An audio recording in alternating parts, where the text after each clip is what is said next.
aquí presencialmente, otros quizás por las redes, en esta jornada de memoria y de reflexión sobre el papel de las y los docentes de la Universidad de la República, tanto en la década del 60 como en la resistencia a la dictadura y a la intervención. Hace poquitos días estábamos celebrando el 59 aniversario de la Asociación de Docentes de la Universidad de la República, en la Sala Mayolo, y recordábamos, ¿no?, el compromiso de nuestra asociación, tanto con la democracia en el país, como con la defensa de los principios de autonomía y de gobierno de la universidad, a lo largo de toda su trayectoria. Y bueno, en aquel aniversario no nos extendimos mucho, dijimos que íbamos a tener hoy, el 28 de junio, esta jornada, que va a constar de dos momentos.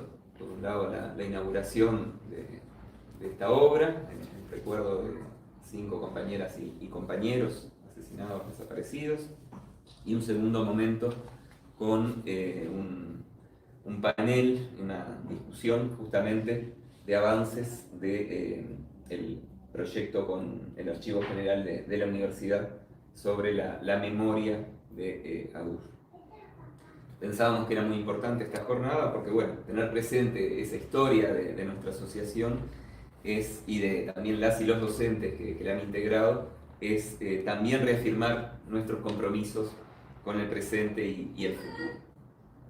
En estos días, estos pocos días, desde ese aniversario de ADUR y la fecha de hoy, nos hemos encontrado las copias de un documento que estaba fechado el 28 de junio, justo coincidencia de fecha, pero de 1968, que es un documento muy breve donde ADUR, que en aquel momento se llamaba la Federación de Docentes Universitarios del Uruguay, difundía el siguiente compromiso, que fue firmado por una extensa nómina de docentes de la Federación.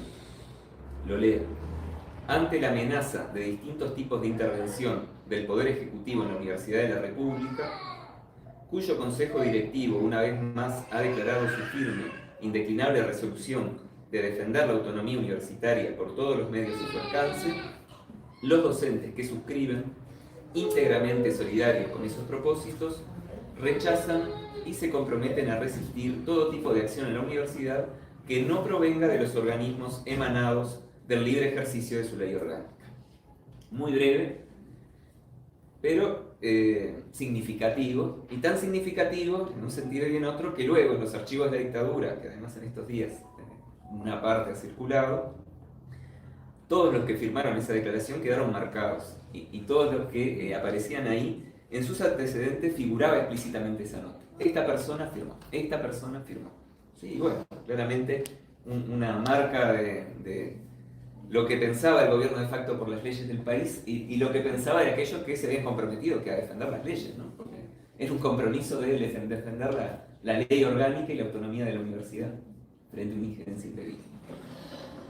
Por supuesto, esa misma dictadura decretó la intervención de la universidad, ilegalizó sus gremios, persiguió a trabajadores y estudiantes, desarmó el funcionamiento académico de la institución, destituyó, puso en prisión, obligó al exilio a muchísimos integrantes de la universidad.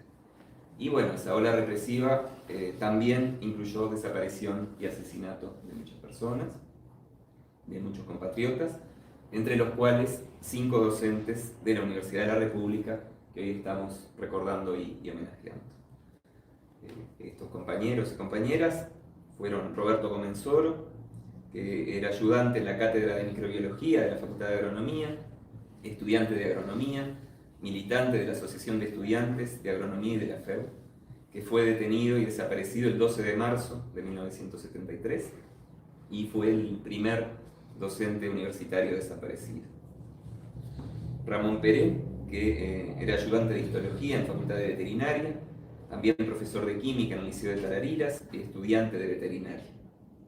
Era militante de la Asociación de Estudiantes de Veterinaria y de la FEU, y fue asesinado por la policía en 1973. Fue herido de muerte por policías vestidos de particular durante una movilización contra el golpe de Estado el 6 de julio del 73 y falleció el día después por causa de esas heridas. Fernando Miranda, profesor titular de Derecho Civil de Facultad de Derecho y Ciencias Sociales, que fue secuestrado el 30 de noviembre de 1975 en su casa en Montevideo y posteriormente desaparecido. Sus restos fueron hallados por el Grupo de Investigación de Antropología Forense de la UDELAR el 2 de diciembre de 2005. Julio Delía, que fue profesor agregado de la Facultad de Ciencias Económicas, docente de Economía 1 y 2 en esa facultad, militante del Centro de Estudiantes de Ciencias Económicas y Administración y de la FEU. Integraba el Consejo de la Facultad de Ciencias Económicas en representación de los estudiantes. El 22 de diciembre del 77 fue secuestrado junto con su esposa, Yolanda Castro, que estaba embarazada de 8 meses. Su hijo nació en cautiverio, fue apropiado, fue posteriormente localizado por las abuelas de Plaza de Mayo en 1995. Tanto Julio como su esposa Yolanda permanecen desaparecidos. Y María Rosa Silveira, que era docente del Instituto de Economía de la Facultad de Ciencias Económicas y Administración, docente de Economía en Facultad de Ingeniería también entre el 70 y el 71, participó de investigaciones y publicaciones del IECON en esa época, y en agosto del 78 fue secuestrada en Buenos Aires junto con Ignacio Arocena Lin, Félix Maidana y José Luis Urtasun. Los 4 permanecen desaparecidos. Como homenaje a la memoria de ellos, estamos inaugurando hoy este mural que pueden apreciar y que fue elaborado por un conjunto grande de docentes y estudiantes de Facultad de Artes. Acá tenemos a Sergio, que nos puede contar un poco cómo pensaron y definieron esta cosa. Bueno, gracias, Héctor. Buenas noches a todas y todos. Fue como... Primero sentimos como un compromiso importante, ya por el hecho de nuestra historia, no como Facultad de Artes, sino como IEMBA, Instituto Escuela Nacional de Bellas Artes, donde nos pareció importantísimo tomar este desafío de investigar y cómo resolver visualmente el tema de la memoria, nunca más, y la resistencia. Y lo interesante de todo esto fue como el compromiso que se empezó a generar internamente desde los lenguajes que manejamos y los estudiantes, cómo se empezaron a apropiar de estas imágenes y empezaron a construirlas. Si bien no teníamos muchas imágenes de ellos, era como que había como un registro fotográfico importante, pero empezamos como a sentir cosas que sucedían de las experiencias de nuestros docentes o estudiantes en aquella época, y bueno, tratar de trasladar eso. Ahí surgió, como ven, básicamente mucho es el lenguaje de la silografía, el grabado en madera, por eso ven las imágenes en espejo, algunas de ellas, todos estamos acostumbrados a ver las imágenes al revés, digamos, tanto de cualquiera de uno de ellos, pero están hechas a propósito porque en realidad esto cumple esa función de que podemos estampar estas imágenes y las podríamos reproducir. En este juego del grabado, que también es dejar una huella, nos pareció interesante esto, la huella que dejaron estos compañeros y cómo nosotros podíamos seguir transmitiendo eso.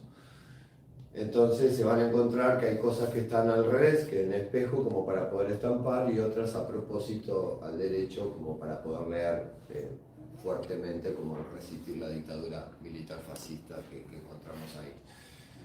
El desafío era, bueno, cómo trabajar otros lenguajes, como el volumen, por eso María Rosa Silveira está hecha es un calado en metal, y cómo también manejar todo lo que era el lenguaje de las artes del fuego, la cerámica. Ahí trabajamos en azulejos, que son estampados en serigrafía, y eso va al horno, están esmaltados. Y bueno, con eso empezamos también, por eso digo que fue muy importante el trabajo, porque en realidad empezamos a dialogar lenguajes que a veces no dialogamos juntos y estamos juntos en un mismo espacio. Y eso empezó a generar como un diálogo importante en función de esto, de la consigna, de qué significa ADUR, qué significa el resistir, qué significa la universidad y todo lo demás, ¿no? La verdad que participó muchísima gente. A mí me va a costar estar yo solo hoy acá, pero hasta hace un ratito había mucha gente armando esto. Pero realmente fueron muchos compañeros, también algunos compañeros y estudiantes mexicanos que estuvieron en un proceso que justo estaban, y alguna de esas huellas es un trabajo que se hizo en función de toda esta temática de la universidad, y que son hermosas de leer las cosas que dicen. Van a encontrar eso, como cada uno se va acercando y va mirando y va encontrando detalles que son muy lindos y que nos vienen como muchos recuerdos de eso, ¿no? Lo importante de esto, es que en ese formato mural dijimos, que funcionara, si bien colectivamente, pero también como funcionaban ellos, funcionaban lo colectivo, pero también en ese trabajo individual que hacemos cada uno de nosotros en estar en este lugar, por ejemplo. Entonces estos cuadros también se pueden sacar y pueden estar en una fecha particular, que uno quiera hacer un federal o lo que sea en conmemoración de, y estar en otro lugar, y que no se rompa lo colectivo también. No sé qué más contarle, realmente me parece que se desmontan, lo que ven como marco tiene un sistema atrás de enganche donde se sacan y sale la pieza. Por eso nos permitiría, si algún día queremos hacer una serie de estampas o lo que sea, de poder estampar, imprimir y aumentar las producciones. Nada, muchas gracias por estar acá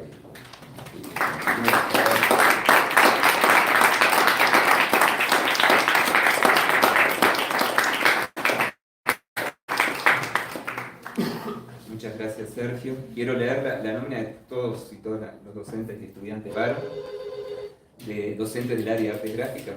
Sergio González, Nicolás Pérez, Muriel anda por ahí, Gabriel Marco, Andrés Weble, Paula Espert, Samantha Castro, Yasmín Soara, Santiago Piñegrúa. Del área volumen en el espacio, Matías Juncal, Lucía Meyer, Andrés Granja, Karen de los Santos, Gabriela Yusti, Noelia Rodríguez, Rosana Modernel. Del área Artes del Fuego, Julio Machín, Laura Ramos.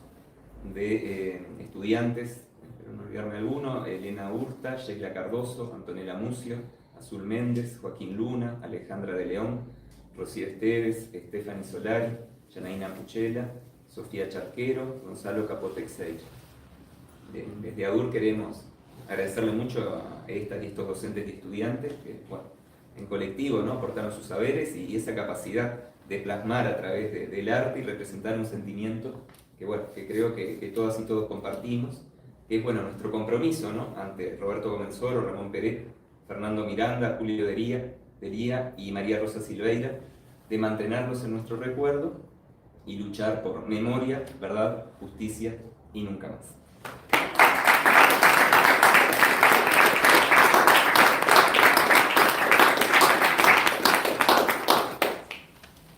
Invitamos ahora a pasar a la otra sala y continuar con nuestro programa. Por supuesto. Sí. ¿Algún familiar o algún compañero? Perdón, que admití una cosa muy importante. Agradecido de conocer a la familia de María Rosa Silveira, que no los conocía, y realmente el agradecimiento muy no, fuerte. está haciendo un esfuerzo maravilloso. Realmente creo que nosotros nos quedamos impactadas con esto, porque es un trabajo que se ve que fue hecho no solamente con mucho afecto, sino también con mucho conocimiento de todo lo que significó y lo que significa no solo la desaparición, en el caso de Rosa, el asesinato en otros casos, pero sobre todo la lucha contra el olvido. Es decir, el vivir, el estar actualizando permanentemente la memoria, es un compromiso que es muy importante, sobre todo sabiendo que se trata de gente joven, de gente que no vivió los hechos, que de pronto pudo estar muy alejada porque durante mucho tiempo no se habló, no se dijo, no se supo, Nuestros padres murieron sin saber ni siquiera qué había ocurrido, ni qué podía haber ocurrido, pensando que todavía encontraban con vida a su hija. Y bueno, ese compromiso se ve, se nota. Entonces para nosotros es muy importante este acto de hoy. Muy importante.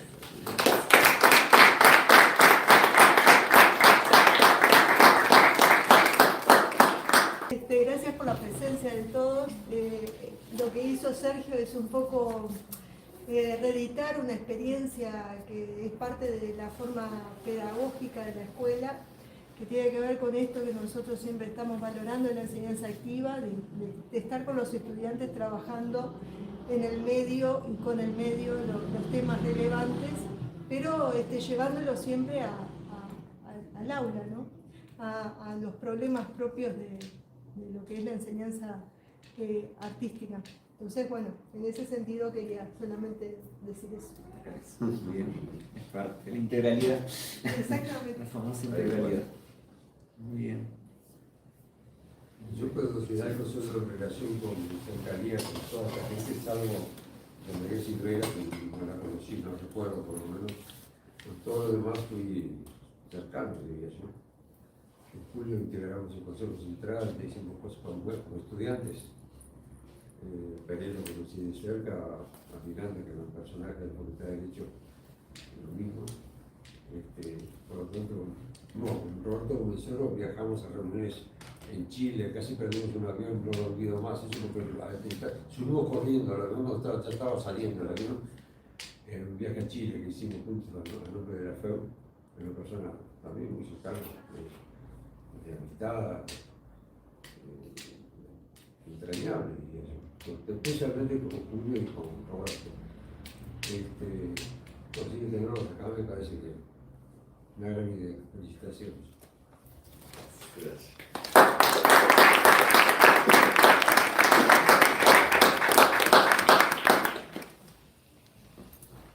Muy rápido. Esta segunda parte, nosotros como ADUR, como asociación, es una parte que también nos entusiasma mucho, que tiene que ver con conocer avances de un proyecto de investigación sobre la historia de nuestra asociación, de la Federación de Docentes Universitarios del Uruguay, ADU, y de la Asociación de Docentes Universitarios del Uruguay, que bueno, es un proyecto que iniciamos gracias a un convenio entre ADUR y el Archivo General de la Universidad y el Rectorado de la Universidad.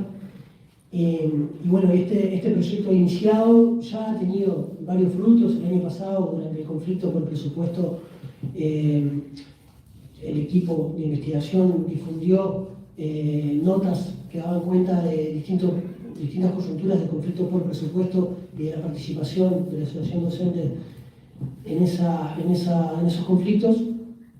Y que bueno, que en general, como decía, es un trabajo, un proyecto que nos da mucho entusiasmo en relación a la propia construcción interna de ADUR como colectivo, como sindicato, como asociación, de poder arraigar en el conocimiento de nuestra historia también las construcciones futuras y permanentes que buscamos hacer en el presente.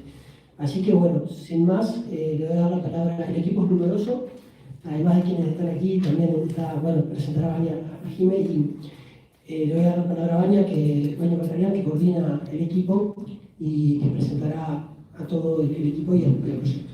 Por favor. No sé tú. Bueno, buenas tardes a todos. Estamos contentos de estar acá presentando lo que todos me dijeron, por favor, decir que son borradores, primeras versiones, que todavía no está terminado, que queda mucho trabajo. Así que empiezo por ahí. Como dijo Agustín, esto empezó, fue una inquietud en realidad de ADUR, intentando celebrar un aniversario y conseguir socios. Se preguntó un poco por de dónde venía esta asociación y recurrió al Archivo General de la Universidad de la República, donde venimos haciendo investigaciones sobre la historia de la institución, de la universidad, entendida en un sentido amplio, no solo lo institucional, sino también los colectivos y las personas y los servicios y bueno, el lugar de esta institución en la historia del país, que ha sido muy importante, como sabemos. Lo decimos con camiseta, pero también lo decimos en base a estudio. El proyecto, como también dijo Agustín, entonces es un convenio entre ADUR, el Archivo General de la Universidad y el Rectorado, y lo coordino yo junto con María Eugenia Jung, que está allí en el medio. Integran el equipo, empiezo a mi derecha, Pía Batista, María Balás, María Eugenia Jung, que ya la nombré, Lucía Seco, Lucas Laveño, Aviña, Alan Constella, Isabel Cedrés. Y Jimena Alonso, que tiene el niño, está cuidando al niño que está enfermo, como tantos niños en estos días, y no pudo acompañarnos. Pero nos debe estar mirando, prometió mirarnos por YouTube. ¿Qué más? Empezamos con una idea de división de esto por etapas, siguiendo la cronología más clásica de nuestro pasado reciente. Sabíamos que el origen de esta institucional, digamos, en la fecha de nacimiento era en el 64, pero en el curso de la investigación la movimos unos meses, rejuveneció en realidad porque parecía que había nacido en marzo y ahora resulta que nació en junio, así que es unos meses más joven de lo que pensábamos, cosas que fuimos encontrando. Entonces ese primer periodo va desde los años 60, que se estiran los largos 60, que venimos diciendo los historiadores, hasta fines de los 50, y esto tiene sentido en nuestra institución por la marca de la Ley Orgánica 58, y llega hasta la dictadura, y ahí hay unos solapamientos también, si la cronología es el golpe, son esos 4 meses de zozobra, como decimos también, que vivió la universidad hasta la intervención de octubre. Eso es el primer capítulo, y ahí la organización efectivamente es la Federación de Docentes. Viene luego el periodo de la dictadura, y ahí bueno, nos enfrentamos a un problema que es, evidentemente, la refundada ADUR del 84 quiso reconocer en la Federación unos orígenes, pero lo cierto es, parece ser, por lo que hemos podido ver, que hay un periodo en el que no hubo gremio docente funcionando en la universidad por razones obvias de los efectos de la represión, pero que tampoco parece haberse mantenido la federación como tal en otros espacios, como pasó con algunas otras pocas organizaciones. El hecho es que luego del periodo de la dictadura y de la actividad que hubo adentro de la institución y afuera, en el exilio, en la clandestinidad, o simplemente los docentes destituidos tratando de volver a pensar la universidad, en el 84 se funda ADUR, y se funda de nuevo reconociendo, mirando poniendo ese guión, como hicieron tantas organizaciones, y reconociendo ese origen. Y ese es el segundo periodo, que termina con la constitución de ADUR, y luego viene un tercero que empieza en ese momento y nos traería hasta el presente, pero que bueno, en esa dificultad que tenemos todos, pero especialmente los historiadores, de historizar el tiempo, de sentir el presente como tiempo del trabajo de los historiadores, estamos viendo ahí, en los años 90 empieza a terminarse la historia que queremos contar. Vamos a lidiar con eso, vamos a ver cómo lidiamos con eso. Hay algunos asuntos transversales que todos estos periodos contemplan, todos los encargados de redactar los capítulos que ahora los van a conocer contemplan.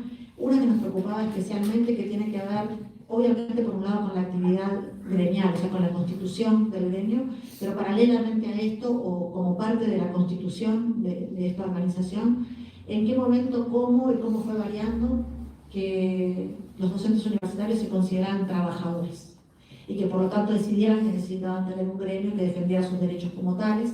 Esto nos parece hoy algo natural, pero realmente no lo era, y parte del desafío de todo el primer periodo, que ahora van a traer los integrantes del equipo, fue pensar este asunto. Así que las condiciones de trabajo, las condiciones de los docentes como trabajadores de la universidad y la autorreflexión, digamos, de este asunto también es transversal a la historia que queremos contar. Es transversal incluso al periodo de la dictadura. Queremos contar cómo fue trabajar en dictadura, más allá de que la organización como tal no existiera, porque fue con esos docentes, como vamos a ver después, que se fundó ADUR. Otra cosa permanente, me parece, ha sido la relación, sobre todo en los periodos en que existió, entre el gremio y obviamente el orden y el gremio, digamos. Entonces ahí hay unas tensiones, unas complicaciones muy difíciles por momentos de discernir. En parte, los que hemos estudiado la historia de la universidad nos dimos cuenta haciendo este trabajo que muchas veces no vimos a la federación, porque siempre pensábamos a los docentes como un orden. O sea, también hay un efecto de memoria, un efecto de identidad, pero también una dificultad de reconocerla en los documentos. El otro asunto que atraviesa todo por supuesto, es el tema del presupuesto. Es un tema con el que uno puede reconstruir a la organización y en parte tiene que ver con esta doble condición de orden y de gremio. Debe haber otros, pero bueno, esos son los tres que definimos al principio y que me parece que van a estar presentes en los 3 capítulos que organizan la presentación de hoy. Queremos decir también, además de que esto son borradores, es un trabajo en curso, son primeras versiones, que hemos trabajado en régimen de seminario, hemos funcionado con discusión colectiva de avances de investigación y ya ahora en esta última etapa de versiones de lo que promete ser un libro en tiempo y forma. Vamos a llegar, yo creo, al momento en que prometimos con un libro, espero que lindo, espero que ustedes lo consideren lindo, sobre la historia de nuestro gremio. Lo otro que quiero decir es que además de recibir el archivo en custodia de ADUR, y ahora Lana y Isabel van a hablar un poquito de eso, hurgamos en nuestros archivos, en los archivos que teníamos en el Archivo General de la Universidad, muchos archivos personales, y encontramos mucha documentación. Y también hicimos entrevistas, las entrevistas están en curso, o una primera camada que vamos a seguir haciendo ahora con más conocimiento y para conocer algunas cosas puntuales, porque de nuevo en esta institución nuestra tan federada y tan autónoma en el funcionamiento de los servicios, no todas las realidades son equiparables y nos interesa rescatar un poco también esa diversidad. Creo que eso es todo lo que me había propuesto decir. Vamos a ir por orden cronológico y ahí, no sé si se ve del todo, hicimos como una especie de loop de documentos que fuimos encontrando, que capaz que podemos dejar después colgados en las redes, porque parte de lo que nos interesaba con esto, con los que están presentes, pero también con los que nos están viendo, es convocar a la memoria, avivar a la memoria, los documentos avivan la memoria, la palabra de los historiadores aviva la memoria, y queremos trabajar con esa dimensión y pedir que si se acuerdan de algo que no sabían que se acordaban, si algo de lo que se acuerdan parece ser parte de esta historia, si tienen algún documento, si conocen a alguien, nos digan, porque es parte también de lo que queremos incorporar. Y luego de las exposiciones del equipo vamos a tener, esperamos, un espacio para charlar con ustedes sobre todo esto. Entonces, el orden es así. Primero Isabel y Alana van a hablar un poco del tema del archivo y los documentos, porque hicieron un trabajo transversal de apoyo a todo el equipo. Después, Lucas y Lucía van a presentar el primer periodo. Después a María Eugenia le tocó presentar el periodo de la intervención de la dictadura, porque es el periodo del que se ocupa Jimena, pero Jimena no pudo venir, pero nos tiró líneas. Y María Eugenia va a presentar un poco esos resultados, y luego Pía y Mariel van a cerrar ahí en los 90. Paso entonces. Nosotras queremos explicar un poco como lo que es el archivo de ADUR y cómo es, lo estuvimos viendo, organizando, catalogando. Y bueno, el archivo ADUR, como mencionaba Vania, llegó gracias al convenio que hizo ADUR con el AU el 20 de julio y está en custodia transitoria. Esto quiere decir que está en el AU, pero en realidad sigue perteneciendo a ADUR. Pero por el momento está allí, también está disponible para su visita en ese lugar. Ahí queríamos contar un poco también como más o menos qué es lo que venimos haciendo en el AU con estos materiales. Básicamente la idea fue llevarlo para ahí para poder organizarlo, mejorar un poco las condiciones de conservación, que no se perdiera el material. Y bueno, en eso estuvimos estos meses también con los archivólogos, no solamente nosotros, y nosotros también revisando un poco el material que había para poder también como nutrir de información y documentación a cada uno de los periodos. Como dijo Isa, se puede ir a visitar y a ver lo que hay en el archivo, hay que coordinar antes, y también se puede entrar, ya está subida la descripción del archivo en Atom, que es una plataforma que usamos bastante en el AU, que si entran ahí van a poder como darse una mejor idea de qué es el material que hay en el archivo, que son unas 78 cajas, y el periodo es más o menos desde el 84 hasta el 2010. Ahí en Atom se pueden encontrar la descripción, no los materiales, pero pueden coordinar para ir a verlos. Y bueno, algunas de las imágenes que están en el book, que no sé si se ve mucho, son parte del archivo ADUR, que encontramos como muy variada producción documental. Hay listas, fichas de adhesión, muchos informes también que se producían en ADUR, pero que también en esto de la dualidad entre el orden y el gremio, luego se llevaban a las discusiones universitarias. También hay listas electorales, ya lo mencioné, pero programas, folletos, volantes, así con imágenes muy lindas, interesantes.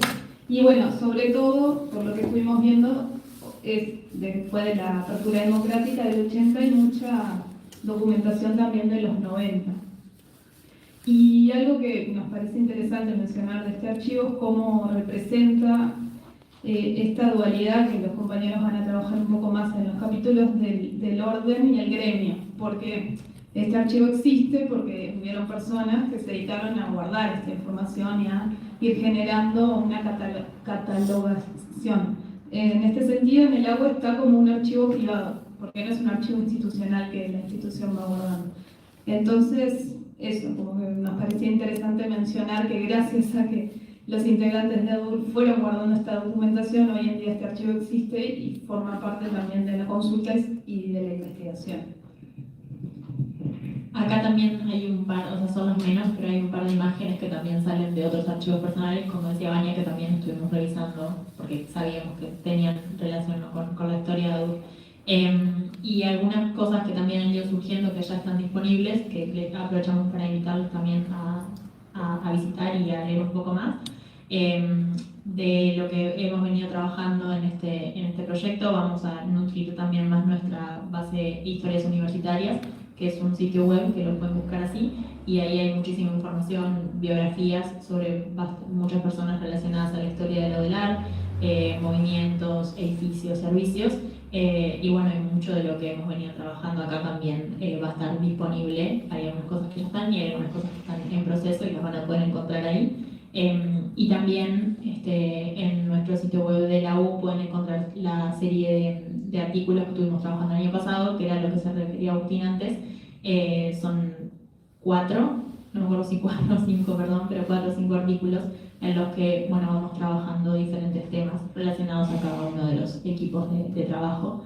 Así que eso también está ahí, como son avances que pueden entrar y leer un poco más si les interesa. Bueno, hola. Bueno, yo voy a empezar un poco con los antecedentes de lo que fue la Federación de Docentes Universitarios, o sea, cómo las instancias que hubieron previas, eso no es algo que surgió de repente, sino que fue algo que se fue gestando. Y en primer lugar tenemos que ya desde la década del 50 había asociaciones de docentes por facultades. No, creo que el botón. Y bueno, no había un movimiento unificado, digamos que se nota la disgregación, la separación por facultades, pero a su vez dentro de las facultades también solía haber, no en la mayoría de los casos, pero había casos en los que había más de una asociación por facultad, lo que demuestra diferencias a la interna de los docentes que pueden estar dadas por dos motivos básicos. Una es diferencias en la escala docente, o sea, de grados bajos y grados altos, y por otro lado concepciones de lo que es la docencia universitaria, una concepción más clásica de la cátedra junto a una concepción más modernizadora de la incorporación de la investigación junto con la docencia. Tenemos como ejemplo Facultad de Medicina, donde llegaron a haber 3 asociaciones, y tenés asociación de docentes titulares, de ayudantes y docentes de clase, y en ingeniería había 2 asociaciones, una de los docentes de cátedra y docentes de instituto, que institutos son los institutos de investigación. Entonces, bueno, acá tenemos esto que también a lo largo de los años generó tensiones a la interna, sobre todo para generar este movimiento donde tuvieron todos los docentes, todas las asociaciones. Hubieron igual algunos momentos puntuales en donde se logró generar cierta unión entre movimientos que unieron estas asociaciones, pero fueron en momentos de coyunturas particulares. El primero que vemos fue en el marco de la huelga por la aprobación de la ley orgánica en el año 58. El 11 de septiembre, los docentes es más recordado como el movimiento estudiantil en torno en torno a la aprobación de la ley orgánica, pero también vemos que acá se incorporaron, aunque tardíamente, los docentes, a partir de una convocatoria que los docentes de Facultad de Arquitectura realizaron para generar una Asamblea General de Docentes Universitarios. Esa fue el 11 de septiembre esa primera reunión, después se siguieron reuniendo, pero hubo en ese marco un comité de huelga. Se comenzó a cobrar a todos los docentes, porque eran 2 pesos por la afiliación, que en un primer momento iba a ir para solventar los gastos del comité de huelga, pero que más adelante se esperaba que nutriera la federación. O sea, Arquitectura ya hablaba de conformar la federación de docentes, y había otros, por ejemplo, veterinaria. Acá en los documentos tenemos ese volante, y también una publicación que era de la Facultad de Veterinaria, que junto con Arquitectura eran como asociaciones más combativas, más Arquitectura siempre tuvo en miras generar la asociación, la federación. Y bueno, acompañaron, digamos, el movimiento estudiantil y la huelga, aunque por un periodo corto. Esa asamblea de docentes siguió funcionando porque eventualmente la seguimos encontrando, pero no sabemos con cuánta regularidad y a quiénes, qué representatividad tuvo. Porque sí que en el momento de la huelga hubieron muchas diferencias, ¿no? entre las diferentes asociaciones. El siguiente momento lo encontramos durante el presupuesto del año 60. Fue la primera vez, según las fuentes que tenemos, que se mantiene, o sea, no le dan el presupuesto que la universidad solicita, sino que se le mantiene el mismo presupuesto que el año anterior, que además en un contexto de inflación en realidad significó una pérdida del presupuesto. En ese marco se crea otro movimiento, que es el Movimiento Coordinador de Docentes Universitarios. Tampoco la conexión con la asamblea de docentes tampoco la tenemos tan clara, pero sí aparecen otras figuras claves de docentes, como Carlos Rama, José Luis Macela, que eran los secretarios del Movimiento Coordinador, o sea, como que tenían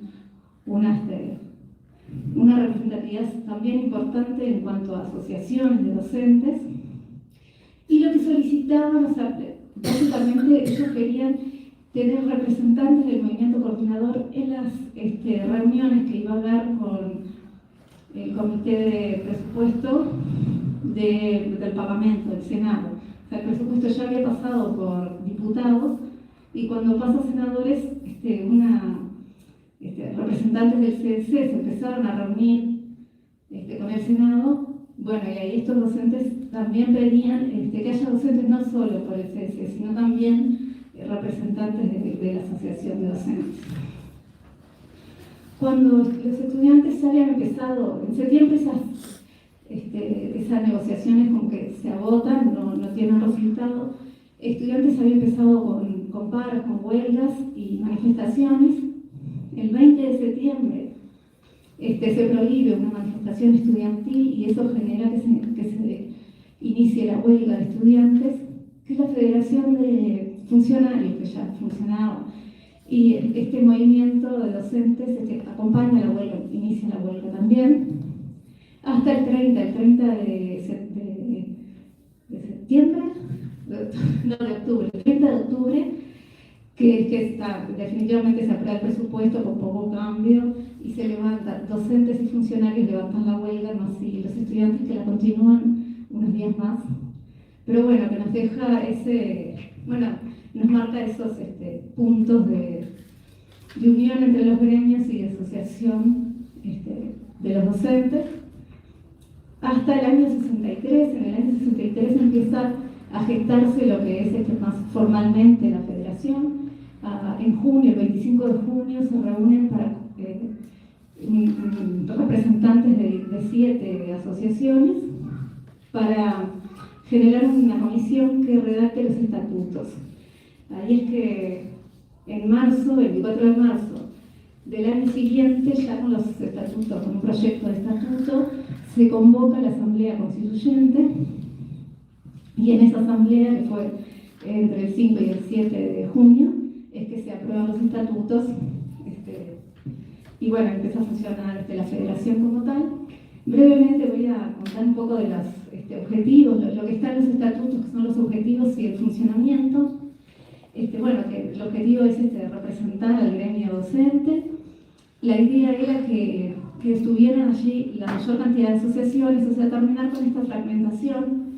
Entonces solo podía haber una asociación por facultad, y a su vez esa asociación tenía que poder integrar a todos los docentes, ¿no? Docentes grado 2.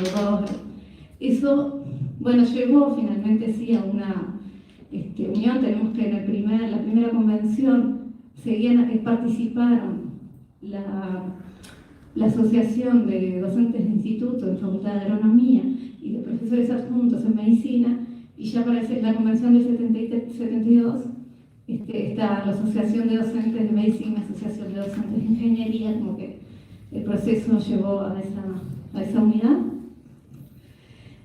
Bueno, y en relación a la organización, tenemos que funcionar una comisión ejecutiva integrada por 7 miembros, donde estaba el tesorero, secretario y el presidente. El Consejo Federal, que tenía 2 integrantes por asociación, 2 titulares y 2 suplentes. Y por último, la convención, que era el órgano máximo de decisión, que se reunía cada 2 años, pero que en realidad en esos años se reunió entre el 65 y el 69 todos los años, y una última en el año 72. Bueno, ahora, Lucas. Bueno, creo que como se desprende también de lo que venía planteando Vania, para el periodo, digamos, que funcionó en el que funcionó la federación entre el 64 y el 73, tuvimos un par de desafíos para reconstruir efectivamente, qué fue esa federación, no asumir ni su fortaleza, ni su representatividad, ni su capacidad de trabajo, ni su presencia en el conjunto del movimiento sindical, ni su presencia en interna universitaria, ni sus identidades predominantes, ni su agenda. Entonces, tuvimos como 2 grandes desafíos. Uno es el documental. No tenemos, así como tenemos esta documentación que contaban Isabel y Alana, que pudimos trasladar desde el local de Aura del archivo y que hoy se puede consultar, no tenemos un conjunto documental sistemático. De hecho, diríamos que cuando empezamos teníamos una copia digital de ese documento que se llama, y ahora lo perdí, pero es esa acta fundacional, acta de creación de la Federación de Docentes Universitarios del Uruguay, con esa fecha de marzo, que en principio había sido más formal, y la concreción de la primera convención fue recién en junio, y después una documentación de una convención de la última, de la sexta del 72, que la Federación había publicado como librillo, y eso está en bibliotecas, y incluso hay unas partes que están digitalizadas, que ya estaban digitalizadas y disponibles. ¿Cómo corregimos esa fecha de la convención, que fue como un primer reflejo a donde fuimos a mirar las actas del Consejo Directivo Central? Porque allí hay rastros de la actividad de esta organización. Entonces aprovechamos bastante la documentación institucional de la universidad, porque la federación fue un actor de la interna universitaria, y allí fuimos encontrando en documentación que muchas veces ya habíamos consultado para otras cosas y que este actor no había aparecido demasiado. Y ese es como el otro gran asunto que también quería plantear como desafío, que lo adelantó Vania, que es del lugar que ocupó la Federación en la memoria y cómo ha sido relatado. Hoy miraba, antes de venir, una cosa que ya sabíamos, pero hoy la conté, en el libro de Blanca París, la historiadora de la universidad, pionera de ese campo de estudios. En su libro La Universidad de la República de la Crisis de la Intervención, que abarca este periodo, en realidad un poquito antes, En 40 páginas del libro aparece la FEU y en 5 aparece la Federación de Docentes. Pero aparece la Federación de Docentes, ese espacio que no teníamos demasiado utilizado. Los números no quieren decir demasiado, pero me parece que en este caso reflejan esa situación. Entonces, bueno, el esfuerzo ha sido por tratar de entender qué fue eso, qué fue esa Federación de Docentes, y un poco en eso estamos, y estamos un poco en pleno. Aprovechando algunas de las entrevistas que teníamos, hay una entrevista muy interesante incluso que hicimos nosotros a Gerardo Rodríguez, que integró esos primeros comisiones ejecutivas de ADUR y de la Federación, y que tuvo un protagonismo interesante. Le habían hecho otro equipo de investigación antes que nosotros. Hicimos algunas entrevistas y también hemos podido pegar la documentación que hay en otros archivos personales que custodiamos también en el Archivo General de la Universidad.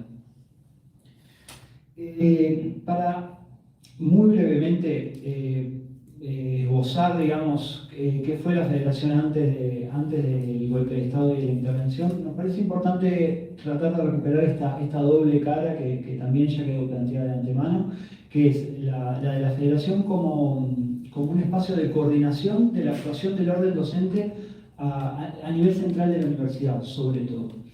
Y por otro lado, esta cosa de cómo se fue convirtiendo en una organización sindical que fue progresivamente incorporando esta dimensión de los docentes como trabajadores, ¿no? Quiero recuperar algunos elementos, recorrer algunos momentos del periodo como más a modo de ejemplo que otra cosa. Y arranco por esto del papel de la Federación como orden docente. Ahí hay que decir dos cosas como condiciones que propiciaron incluso la necesidad de tener este espacio de coordinación. Una fue claramente la aprobación de la ley orgánica que modificó la integración del Consejo Directivo Central, un ámbito que había sido típicamente un ámbito docente, pero no con delegados docentes electos por la Asamblea General del Claustro, al igual que el orden de estudiantes egresados. La gran novedad fue la incorporación de los estudiantes y de los egresados, pero la participación de los docentes también obligó, en tanto representantes del orden, a coordinar estas posiciones. Pero a la vez también nos parece, y lo hemos ido viendo con bastante claridad en la documentación, todo el movimiento reformista post-ley orgánica que tuvo en los rectorados de Casinoni y de Maggiolo, que tuvo en el plan de reestructuración que propuso Maggiolo, pero que vino de antes y que fue muy importante ya desde fines de los 50, de modernización de la universidad, con una agenda amplia, pero simplificando y en relación a lo que tenía que ver con el trabajo docente, preocupado por superar ese modelo tradicional de cátedras que mencionaba Lucía recién, del catedrático y por lo tanto, por ejemplo, en términos del régimen de trabajo, la contratación por el dictado de un curso, de una materia, finalmente, con unas cargas horarias sumamente bajas, y la preocupación por la incorporación del conjunto de funciones universitarias, muy fuertemente la investigación, pero también todo lo otro que tenía que ver con extensión, lo que se denominaba asistencia técnica, y ese conjunto amplio de funciones que la ley orgánica había establecido y que esta coalición reformista y modernizadora de la universidad fue desarrollando. Entonces, la Federación fue un actor de estos procesos y de estas discusiones, y muy especialmente lo que tuvo que ver en relación al trabajo docente. Rápidamente creada la Federación, los delegados al Consejo Directivo Central trasladaron una serie de preocupaciones vinculadas por ejemplo, al escalafón docente, en un proceso que venía de algunos años anteriores, pero la creación de un escalafón de docente con 5 grados simplificó una pluralidad de grados.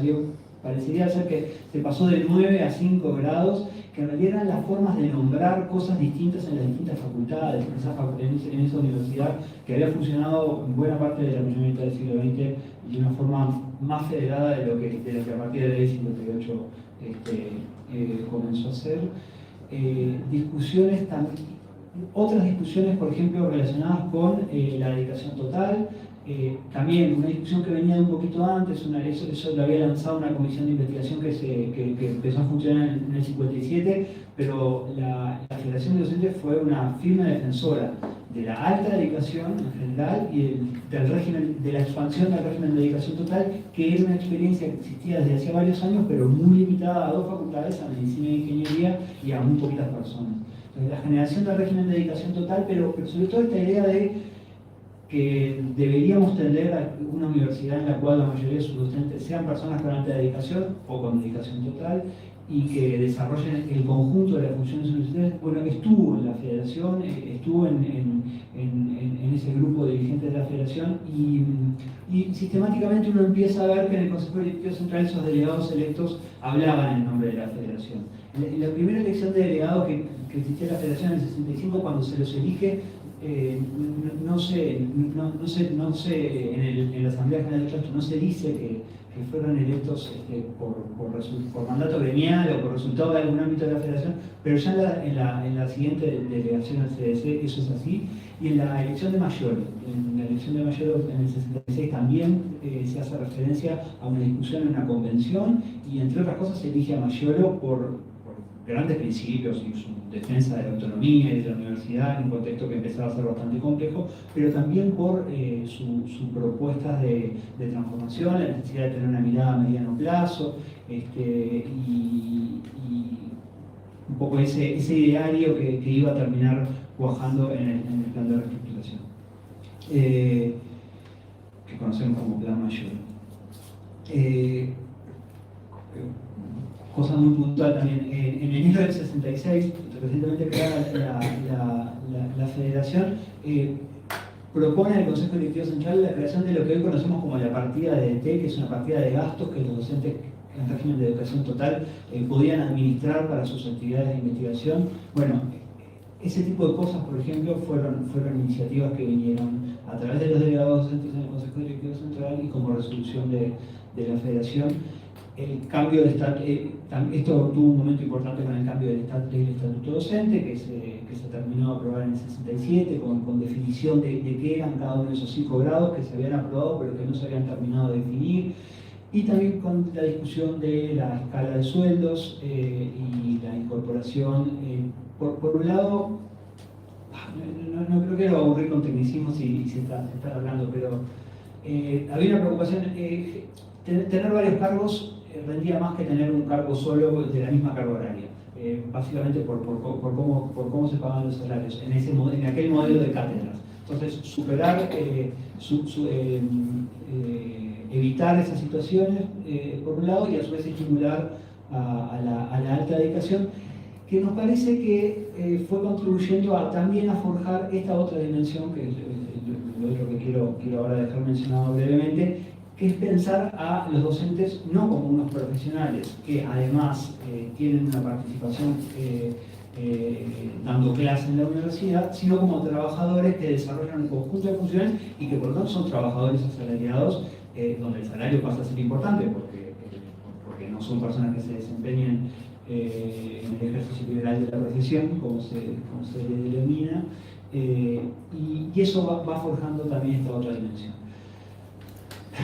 Rápido porque nos extendimos, pero sobre esta otra dimensión de la federación como organización sindical,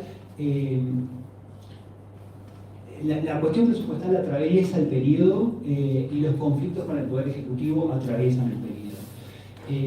Nos parece que los conflictos con el Poder Ejecutivo, que inicialmente estaban bastante concentrados en los asuntos presupuestales, se van ampliando y se van diversificando.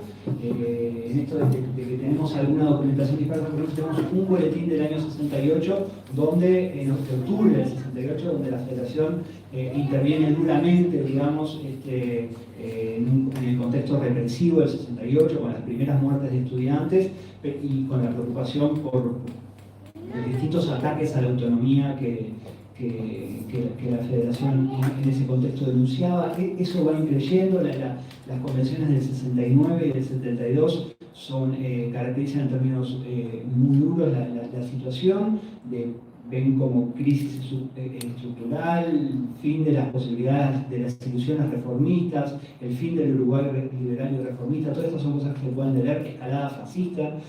Y esta idea que nos parece, y con esta cita cierro, que demuestra cómo se piensa esta organización de los trabajadores docentes, que forma parte de unas nuevas organizaciones de trabajadores que empiezan a representar a trabajadores de clases medias, trabajadores estatales, bancarios, y que empiezan también a diversificar el movimiento sindical de tradición obrera. Dice esta resolución de la Convención del 72, los problemas de la universidad pasan a integrar el tronco común de graves problemas que deben resolver las fuerzas que luchan solidariamente por las soluciones nacionales, el movimiento de masas y especialmente su columna vertebral, fuerte y organizada, el movimiento obrero. Debemos hacer de la lucha por el presupuesto una reafirmación de nuestro carácter de trabajadores científicos, debemos hacer comprender al resto del pueblo esto, ya que nuestros problemas como docentes son similares a los del resto de los trabajadores y como forma de terminar con nuestro aislamiento. En este contexto, además, empieza a haber varias instancias de solidaridad con los otros gremios de la enseñanza, en estas disputas con el Poder Ejecutivo, que ya no son solo por presupuesto, una primera ley que quiso crear un Consejo Superior de Enseñanza en el 68, y finalmente la Ley de Educación que el Poder Ejecutivo propone en el 72 y se termina aprobando en enero del 73, fueron instancias donde la Federación participó de coordinaciones con otros gremios y con otros actores sociales en defensa de la autonomía y en contra del avance de la potestad del Poder Ejecutivo en relación a los entes autónomos.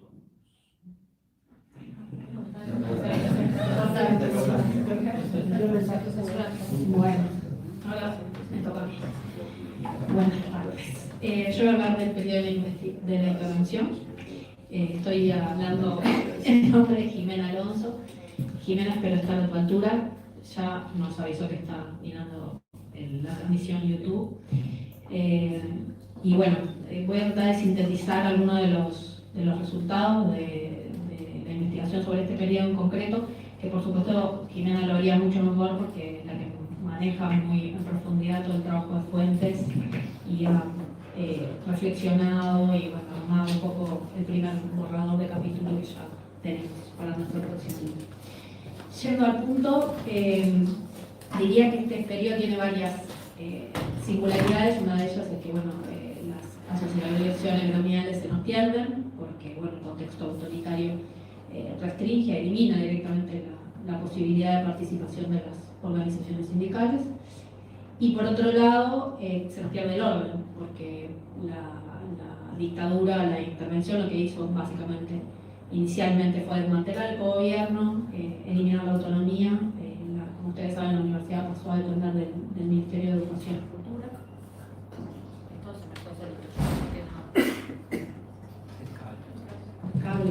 Ah, sí, el cable. Y bueno, esto plantea algunos desafíos. Nosotros definimos, porque uno puede encontrar la asociación restos o vestigios de la actividad de la Federación de Docentes, de sus últimos estertores en el primer año de la dictadura, y finalmente volvemos a encontrar una asociación o una organización gremial ya finalizando la dictadura y en el inicio de la democracia, del establecimiento de la democracia. Entonces, parte de nuestro trabajo es recomponer las condiciones de trabajo docente, la composición de los docentes, cuáles eran las características del trabajo, qué cambios y permanencias hubo en el periodo.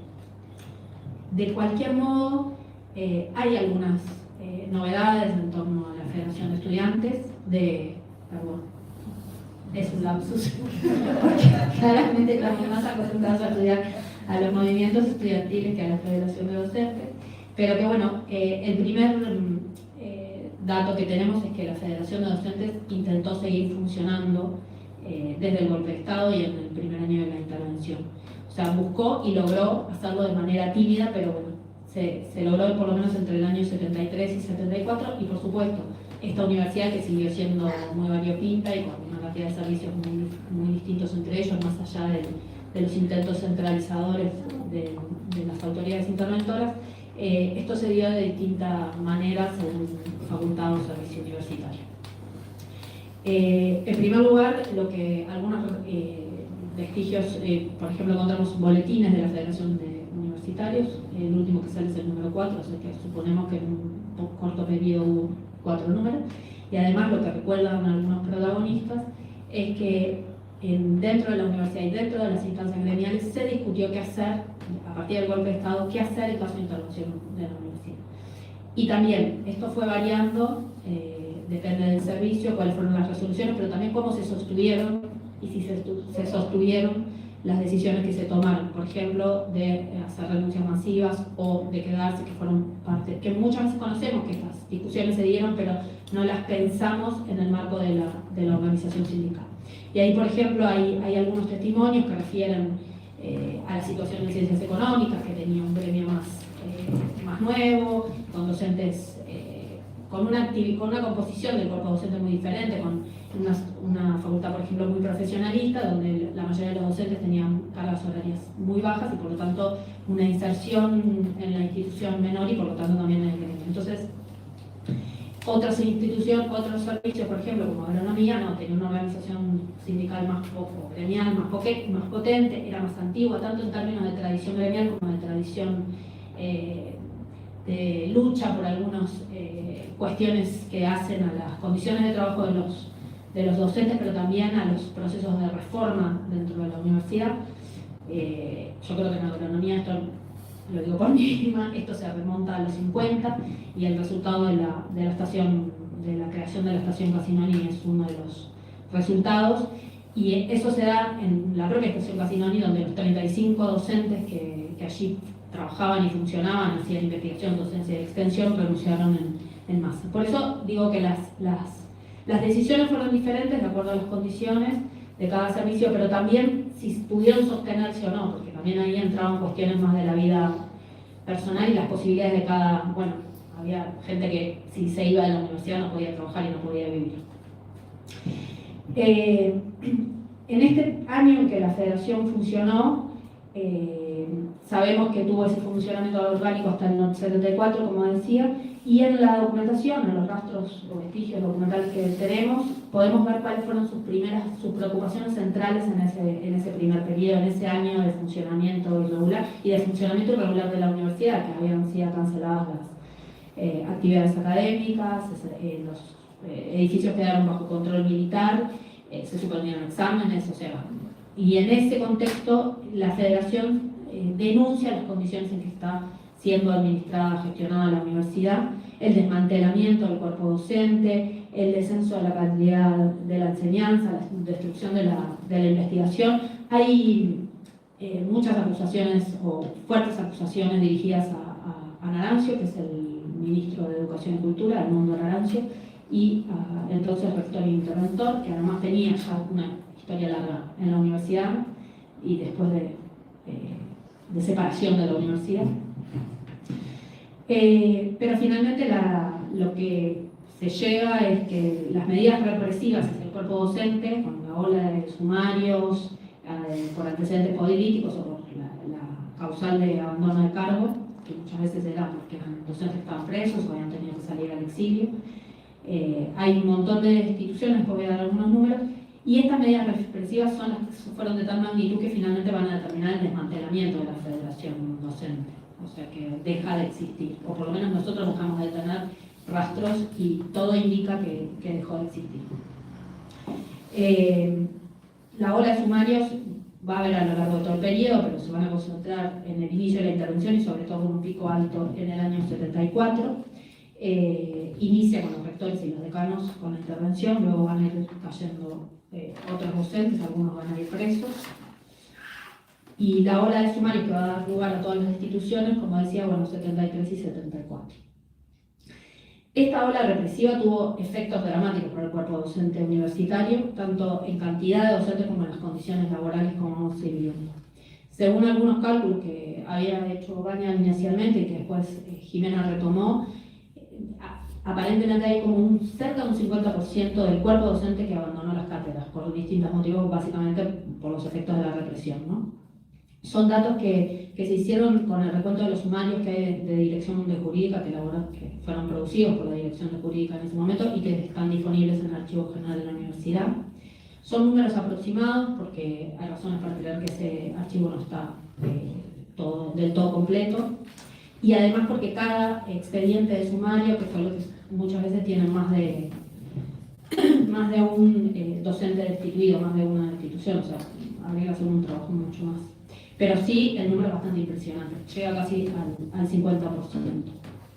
Sabemos también, y esto gracias a tenemos dos instrumentos como para tener algunos números. Uno es el censo de 1974 que mandó a hacer el Mundo Narancio, que lo maneja mejor, lo ha manejado más Lucas, pero que el convenio que se firma entre la Universidad de la República y el Banco Interamericano de Desarrollo en el año 76 para elaborar un diagnóstico y un proyecto de reforma estructural de la Universidad de la República, retoma algunos de los datos, series de datos que ya se habían elaborado en el periodo anterior, incluso el censo elaborado durante el periodo Narancio, y a la vez elabora datos propios que permiten saber que, por ejemplo, entre el 76 y el año 77, entraron 793 docentes para cubrir las vacantes.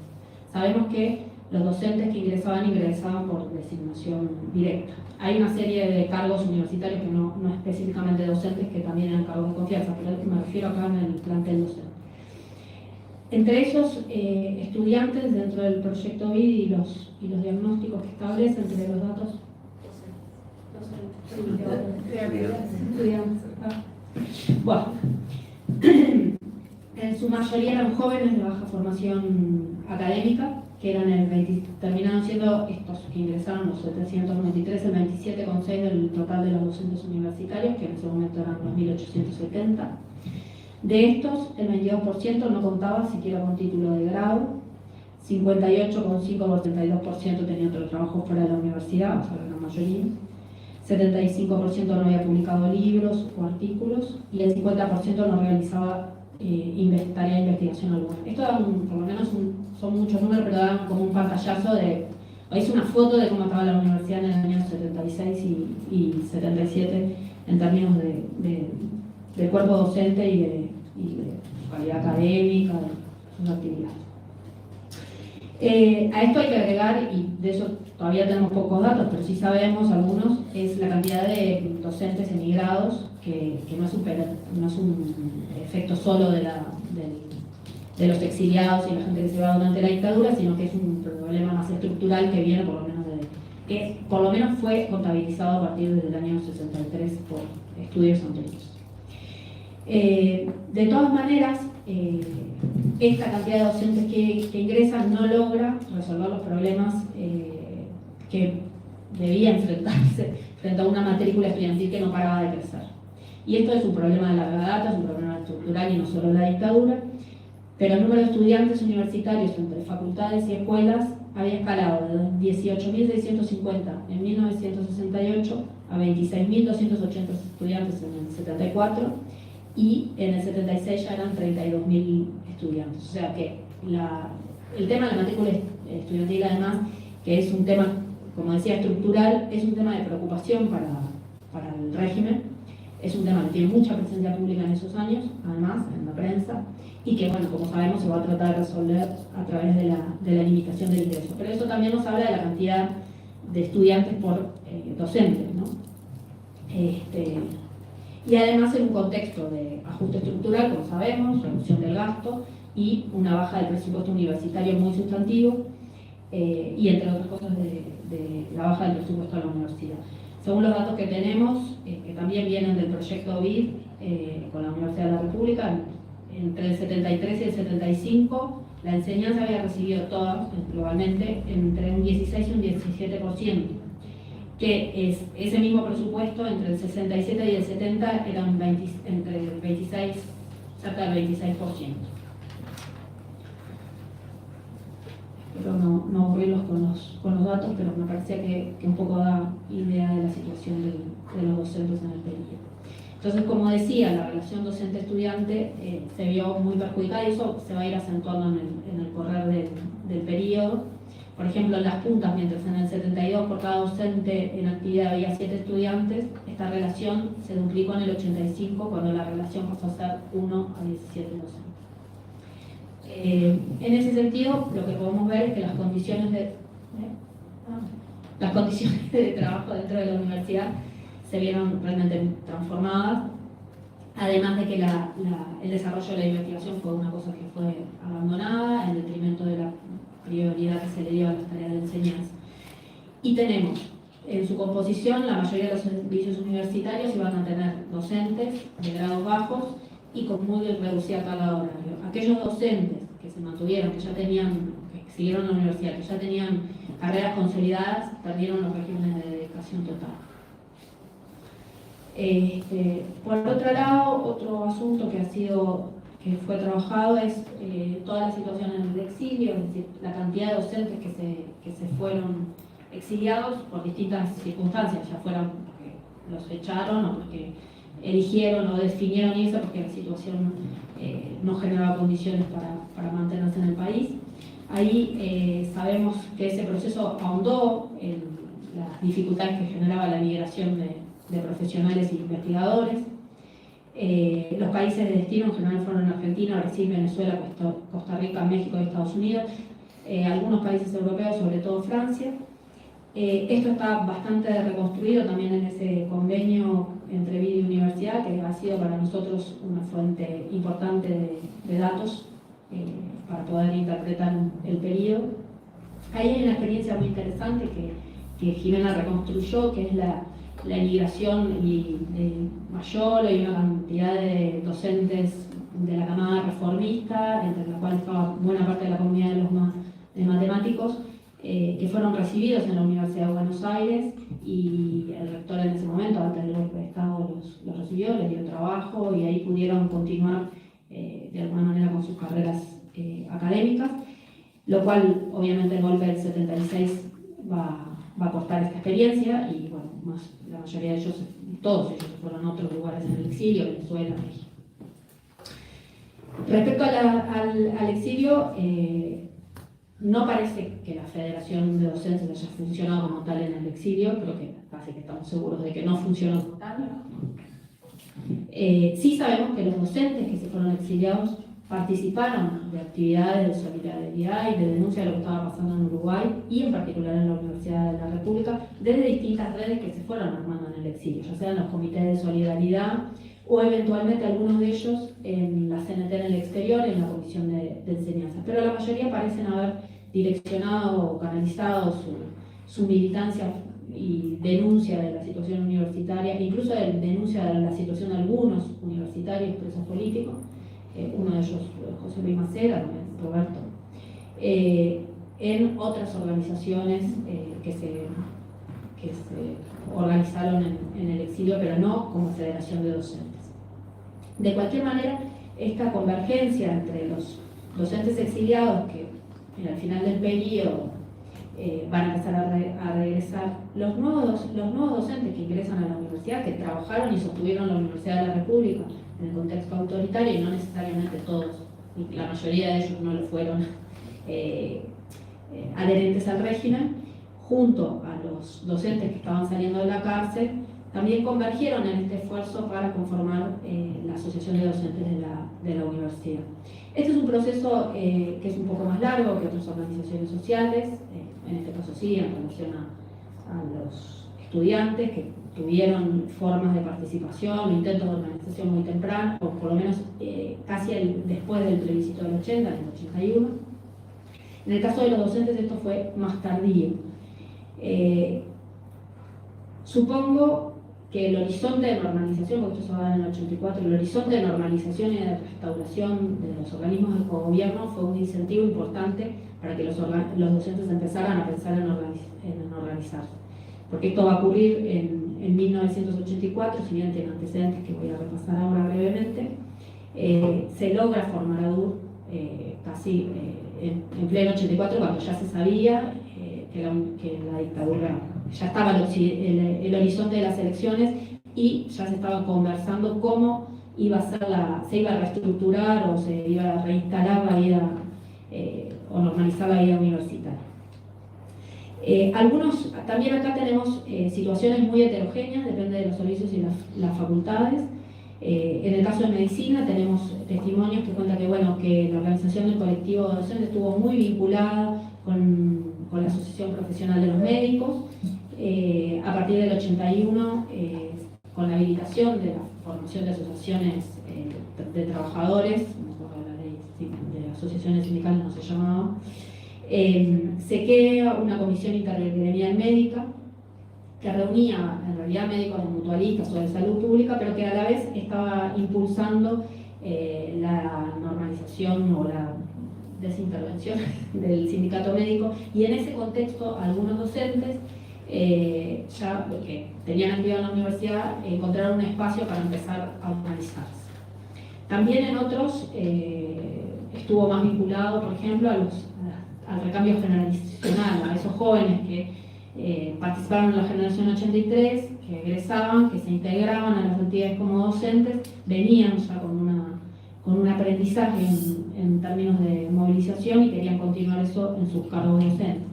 Y eso fue generando un movimiento por servicio que, como decía, es heterogéneo, no tienen la misma intensidad en todas las facultades, escuelas e institutos, pero que va creando unas condiciones y un interés por reunir esas incipientes o esas experiencias organizativas de los docentes.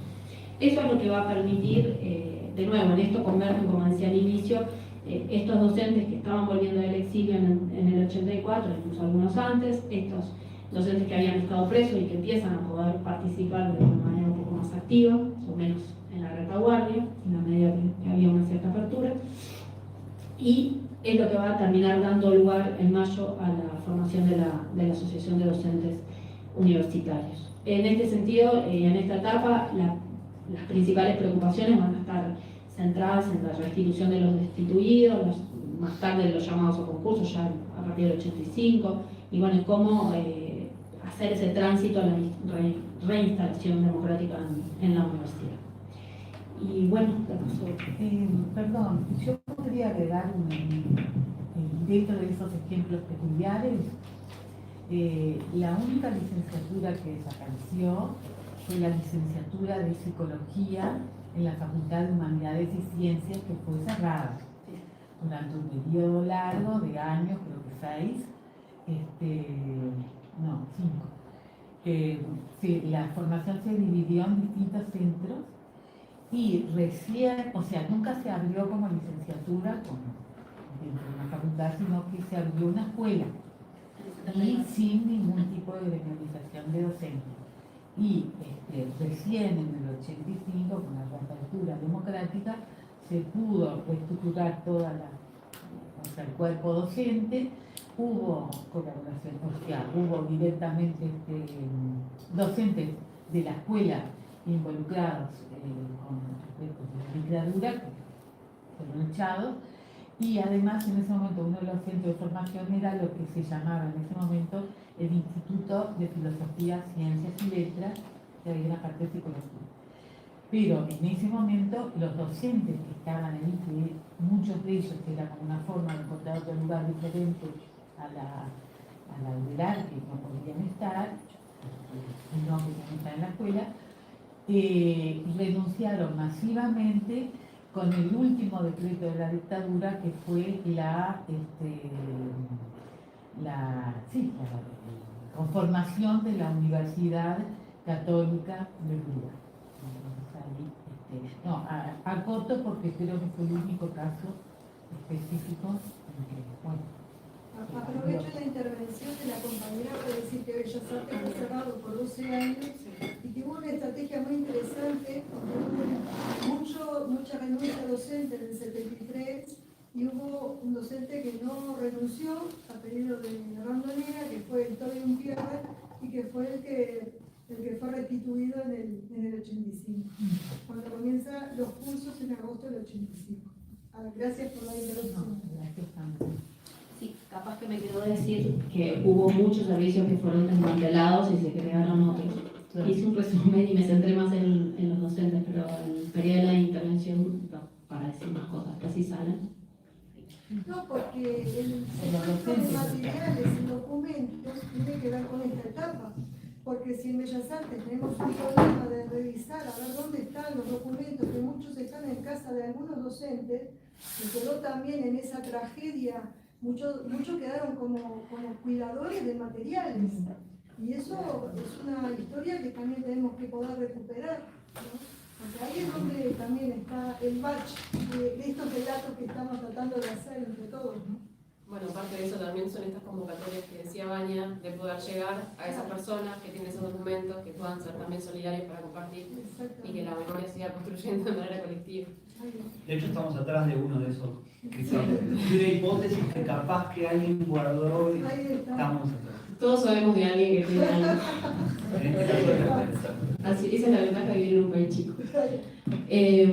Bueno, tomando un poco donde dejó María Eugenia el relato, con Pía trabajamos el último periodo, o sea, el periodo de fundación de ADUR, propiamente dicho, ADUR FDU, Federación, como decíamos con el guión, recuperando ese antepasado de la Federación, y con también lo que comentó Dania, el límite, la temporalidad, la distancia, la historia. Bueno, vamos a llegar por un momento a un año que es el 94, donde se hizo un plebiscito por contar con un presupuesto fijo, una cifra fija en el presupuesto para la educación. Pero bueno, volviendo un poco a lo que decía María Eugenia, el 26 de mayo de 1984, acá cerquita, en la sede de ASU, tuvo lugar la asamblea constitutiva de la asociación. Fue, bueno, voy a dar un pantallazo más bien contextual del periodo. O sea, la asociación se vinculó a todo lo que fue una actriz, ¿no? Porque es la asociación, una actriz fundamental también en el proceso de transición hacia la democracia. Participa activamente en la CONAPRO.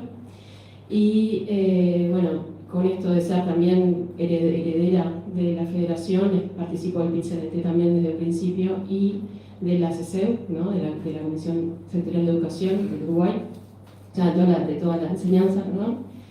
Y bueno, como dijo también María Eugenia, las primeras, como si se quiere, el primer desafío que tuvieron fue denunciar la situación de desmantelamiento generalizada que había quedado en la universidad y cada uno de sus servicios y facultades, servicios, institutos, escuelas y facultades.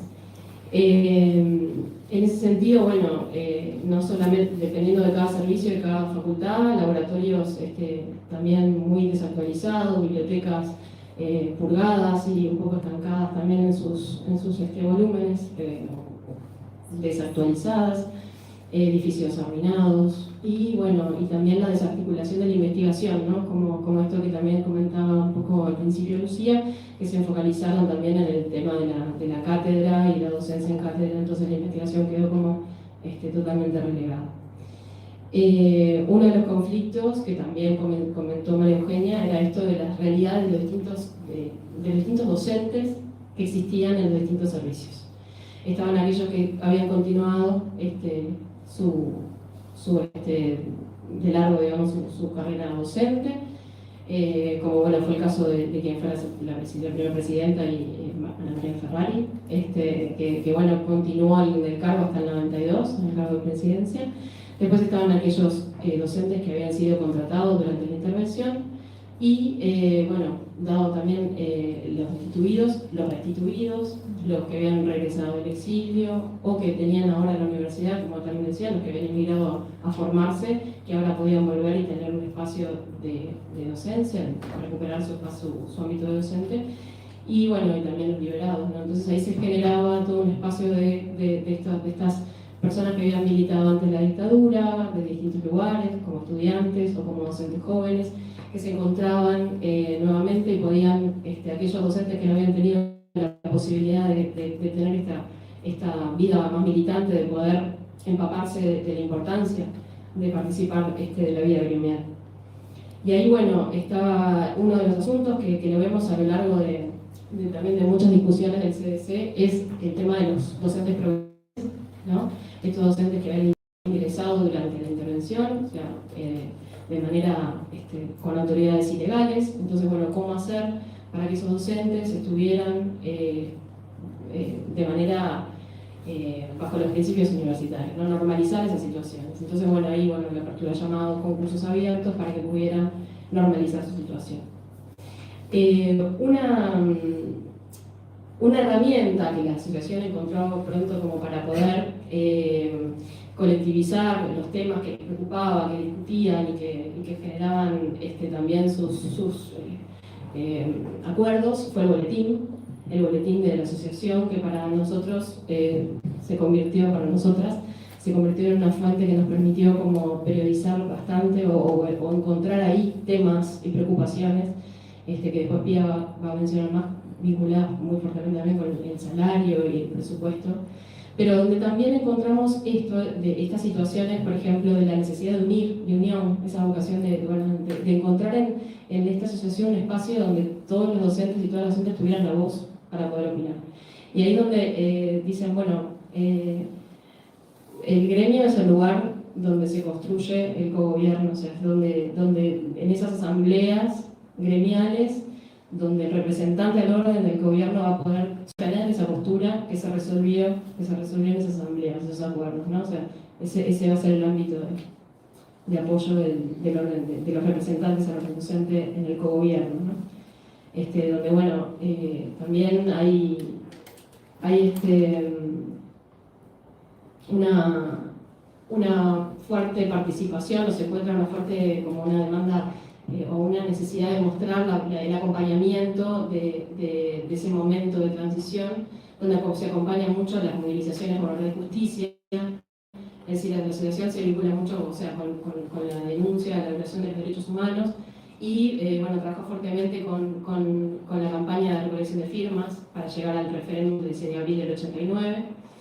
De hecho, plantean en la primera convención de DUR fue en el 87, donde pensaban aprobar los estatutos, los cuales eran los mismos que se habían aprobado previa a la intervención en la federación, y no llegan al tema, porque el tema que ocupa esa convención es justamente llegar a las firmas y cómo van a ser las movilizaciones y acompañar ese momento contra la ley de caducidad, ¿no? de la prestación política. Entonces, los estatutos van a tener una pausa en su aprobación y se van a aprobar recién en la segunda convención, que tiene lugar en el 88. Ahí vamos a tener que poner otro cartelito en aquella... Sí, pero la primera es del 87. Falta el 87. Bueno, un detalle. Faltan carteles. Sí. Bueno, vamos a hay cosas para aportar a la asociación, que está bueno que los archivos apoyen la belleza del espacio, la memoria del espacio en las paredes. Y también como otra forma, no sé, de denuncia también de lo que pasaba y lo que palpaba en la sociedad. Uno en un boletín de agosto denuncia la muerte de Guillermo Machado, un joven obrero que fue muerto en manos de la policía en el marco de las racias. Entonces también como que es interesante ver cómo la asociación acompaña la temperatura de la sociedad también, no solamente en lo que es la ocupación de sus emergencias como docentes, sino también sensible, ¿no? a la sociedad, su contexto. Y bueno, y un poco como para estos primeros años, desde el 84 al 89, y para mencionar como grandes acompañamientos de universitarios, está como el acompañamiento del PEDESIVA, ¿no? Que fue un proyecto previo, o sea, que venía gestándose desde antes de que DUR se estableciera como tal, pero que muchos protagonistas que acompañaron todo ese proceso estuvieron presentes, que fue un proyecto muy exitoso, que va a ser una bandera también para la asociación y para los integrantes de la asociación para reclamar sus futuras demandas presupuestales. Y también, bueno, como mencionaron también acá las participantes, se habló de la Facultad de Psicología, se estableció como tal la recuperación de la escuela, del Instituto Escuela Nacional de Bellas Artes. Escuela, bueno,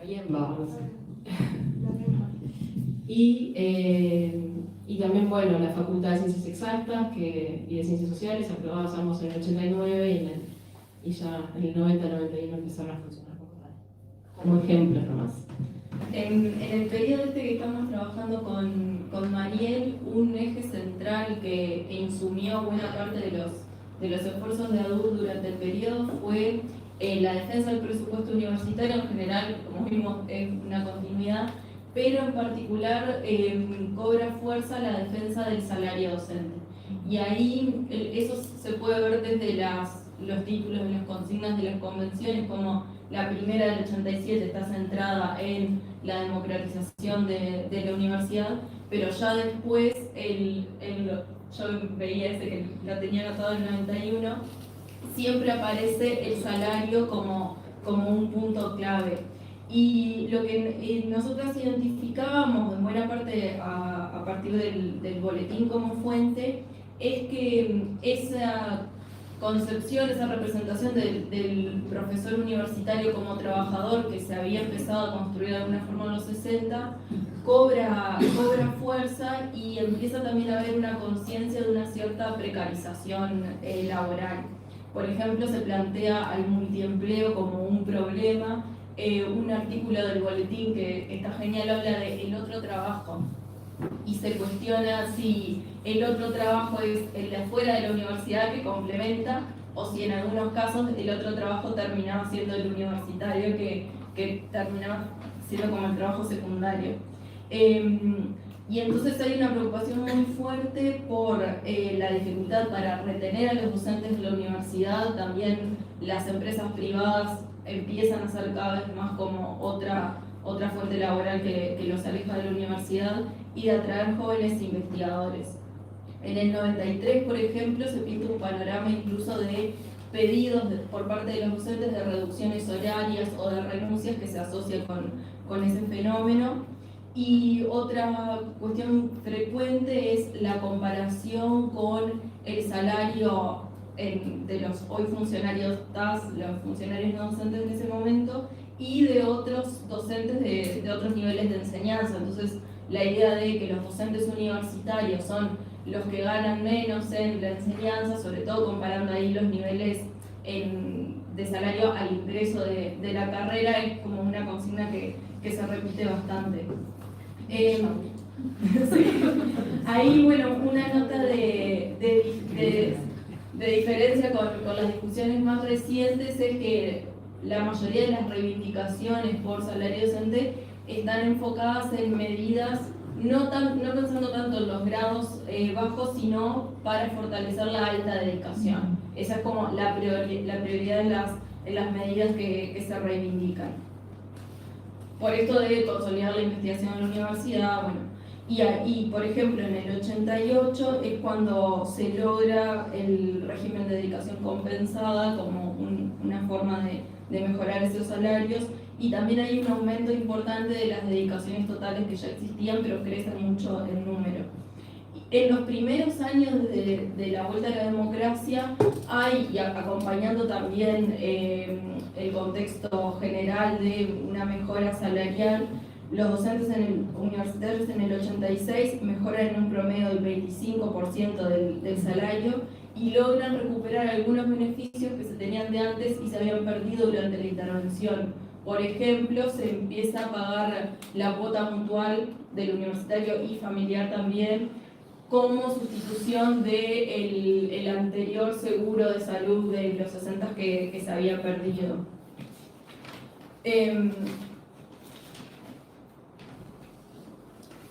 Pero esos como los primeros años, y ya en el 87 y más marcadamente a partir de 1990 hay una depreciación salarial importante.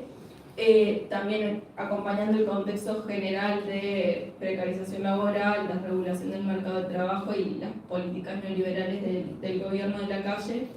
En el 90, por ejemplo, hay una profundización de las movilizaciones del gremio. Hay una huelga muy importante en diciembre del 90, otra en abril del 93, y lo que se destaca es la alta participación y la capacidad de movilización en esas huelgas, que se habla de asambleas de 800 profesores, por ejemplo. Y los conflictos del 90 en adelante de alguna forma inauguran como una pérdida de las esperanzas que se habían puesto en esos primeros años tras la recuperación democrática. Una de las cosas que consideran, y esto aparece en el documento que declara la huelga del 90, es que el sacrificio que se había hecho en estos primeros años para sostener la consolidación de la institucionalidad universitaria, a pesar de la carencia de recursos, o sea, de ponerse al hombro el renovar y reconstruir la universidad, era como una actitud que entendían que para ese momento se había agotado y que había que cambiar la estrategia. Y una de las cosas que señalan es la incongruencia en el discurso del gobierno que la incongruencia con la apuesta por la integración regional, con la creación del Mercosur en el 91, y cómo por un lado se planteaba el desarrollo nacional a partir de la producción de conocimiento y al mismo tiempo se dejaba sin presupuesto en la universidad, que señalaba, bueno, ahí ya estaba, existían ya las universidades privadas, pero se señala la universidad como la principal productora de ciencia nacional, y también se recurre al ejemplo del PDCIVA como un éxito para reivindicar ese lugar en un proyecto nacional también. Y en ese momento, por ejemplo, en la Convención del 91 ya estaban sobre la mesa, a propuesta también del oficialismo, algunas políticas alternativas de financiamiento de la universidad, como la idea de la creación del Fondo de Solidaridad. También se habían manejado empezar a cobrar matrícula estudiantil, préstamos externos para la universidad, etcétera, entre otras, como otras opciones para asegurar el presupuesto universitario. En el 94, y esto ya lo adelantaba Mariel, ADUR promovió con los demás sindicatos de la enseñanza el plebiscito en el 94 para fijar por la Constitución un presupuesto equivalente al 27% del presupuesto nacional por la Constitución para la enseñanza. Y algo que nos llamaba la atención es que tal vez este plebiscito del 94 como no aparecía tan fuerte en la memoria de ADUR. Por ejemplo, no surgió en las entrevistas, o sea, porque surgieron otras cosas que aparecían como más relevantes, pero en los documentos lo que veíamos es que las energías del sindicato desde el 93 y el 94 muy intensamente estaban puestas en esa apuesta del plebiscito. Y ya desde ADUR se había planteado la idea de hacer este plebiscito desde el 90, se vuelve a plantear en la Convención del 91, algo que tenemos que chequear, pero que en relación con el esfuerzo de la CCU por el plebiscito del 94, parecería que como ADUR, si no fue la promotora, o sea, la que planteó la idea, pero parece como desde el inicio de la idea de hacer el plebiscito, no fue que se sumó a un proyecto que ya estaba en marcha, sino que participa desde el origen de esta propuesta.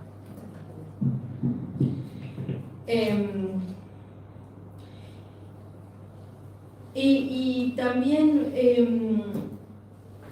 lo que significa el plebiscito nos parecía que era como un momento de agotamiento en las relaciones con el poder político, de las reivindicaciones hacia el Ejecutivo. Hay algunos antecedentes, habían sido en el 88 un veto del Ejecutivo, una mejora desde el Legislativo del presupuesto para la enseñanza. También en el 91 ADUR había redactado una carta abierta a los legisladores y habían tenido entrevistas con distintos sectores políticos, y en el 93 tiene bastante repercusión una entrevista de Brovetto con el ministro de Educación, que se valora como que no fue redituable. Entonces en el 94 la apuesta un poco es no solo reivindicar ante el poder político, sino poner el destino de la universidad en manos de la ciudadanía para que tome esa decisión. Y esto nos parecía que representaba un desafío por dos cosas. Por un lado, porque ADUR necesitó llevar adelante y trabajar, ahí con medios que empezaban a estar como más disponibles en el 94, de videos, participación en la televisión, etc.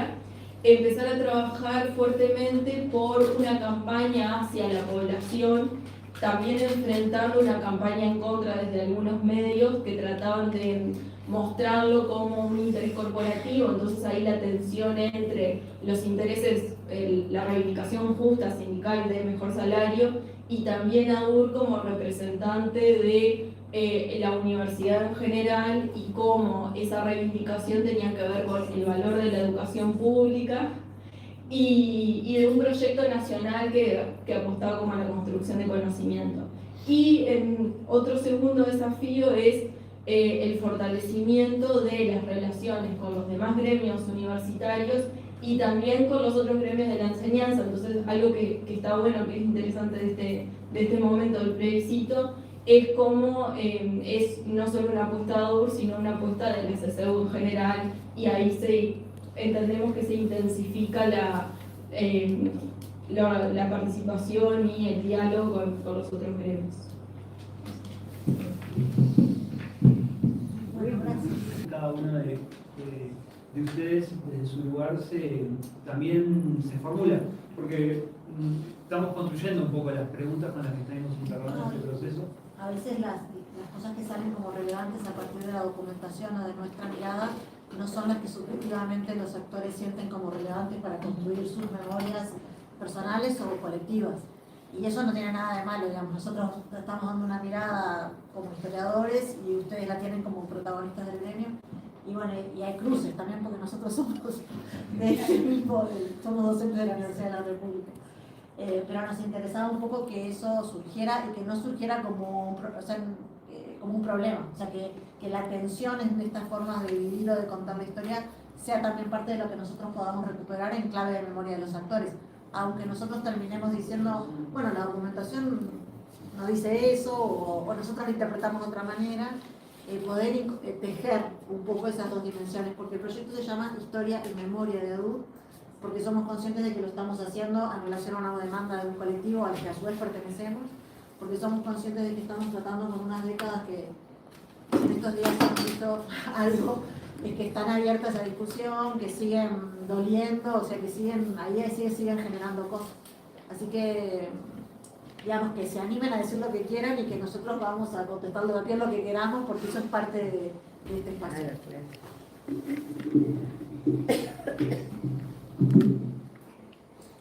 Sabrina. Me adverto con preguntas curiosas. Acá vengo como afiliada de ADUR, después les comparto cosas del oficio de historiador. Sabrina apoyó. Tengo fuentes para nada. Sabrina apoyó, al principio hicimos como un pequeño seminario de lectura de textos más generales, y Sabrina y Corrini y otras personas que hacen historia del mundo del trabajo y del mundo sindical apoyaron esa parte. Una de las primeras cosas que me surgió para preguntar, primero que hay una curiosidad. A la presidenta. Sí, a la presidenta de la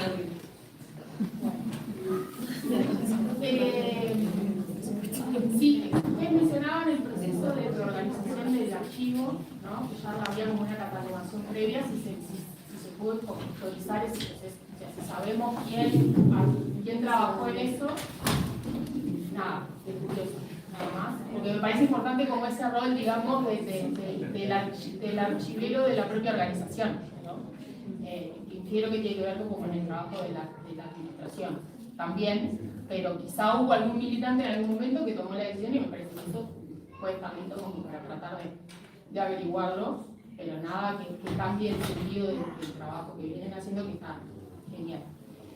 Después, en realidad, a Lucas y a Lucía, en realidad, escuchándole a ustedes dos me empezaba a surgir como una pregunta que después, ahora al final, sobre todo lo que trajo Pía, me generaba dudas en relación con como que la narración que traen ustedes por ahora, como que está como ADUR medio aislado, como del contexto, y justo en realidad yo lo escuchaba y es como medio como el mismo ciclo que tienen algunos otros sindicatos en el periodo, después al final lo terminaron diciendo lo del bancario, como ejemplo. Pero digo que ahí sí, a través de poca documentación que hay o de los testimonios si aparece alguna pista respecto de articulación con otras organizaciones sindicales y profesionales también. Me parece que eso ahí traje algo interesante, sobre todo para el proceso de reorganización después de la dictadura, que tiene que ver con esa influencia, digamos, de la asociación profesional, ¿no? Eso me parece que es como muy particular de adultos. Porque después nosotros nos va a servir, nos va a servir la grabación de la pasarlo también. Y después está, sobre todo para ese primer periodo, que es como bien claro, no sé si del todo claro, porque me falta conocerlo bastante todavía, pero es como un periodo de una politización bastante grande, ¿no? Si se puede como rastrear un poco la presencia, digamos, de docentes universitarios que al mismo tiempo tuvieran militancia partidaria, y si eso en realidad está afectando de alguna manera ese cambio de esa lógica más de federación, que a mí en realidad me suena más como a la inspiración de organizaciones más de tendencia autonomista, más de tendencia anarquista, y en realidad como un cambio en la hegemonía del movimiento sindical de tendencias más como vinculadas con el sindicalismo comunista y quienes más se fueron como aliando. Si eso es posible de rastrearlo, o por lo menos incorporarlo en el análisis, me parece que no es menor. Y creo que nada más. Sobre todo ahí me generó dudas como de ese periodo. Así que paso la segunda casi que se responde. Sin saber mucho se responde. Sin saber mucho se responde. Largamos, ahí. No, claro, se responde porque como no sabemos mucho, igual. Que estaría bueno, por eso yo decía que hay algunos testimonios que podrían revisarse en algunos centros que adoptaron una tercera posición en la Guerra Fría, ¿no?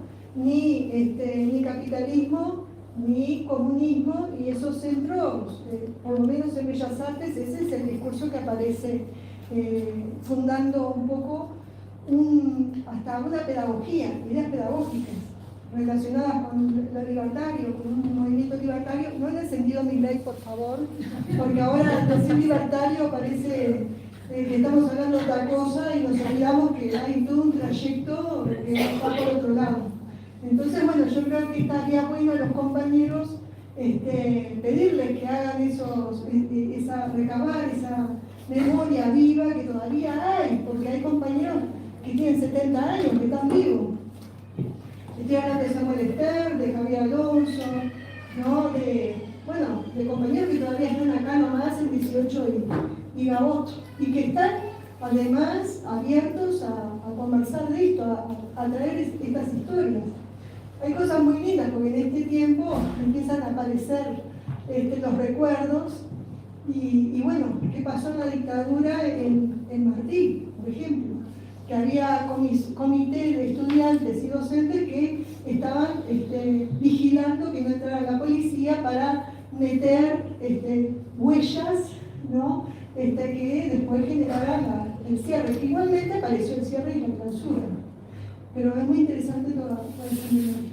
Y las ideas políticas también, porque tenés a Randonea en sociología, Randonea en Bellas Artes, y ahí tenés el movimiento anarquista y tenés la FAU también, y el anarquismo en la FAU y en Bellas Artes. O sea, esos movimientos de ideas también lo tenés. Entonces está bueno. Rosa. ¿Hay alguien que iba a hablar?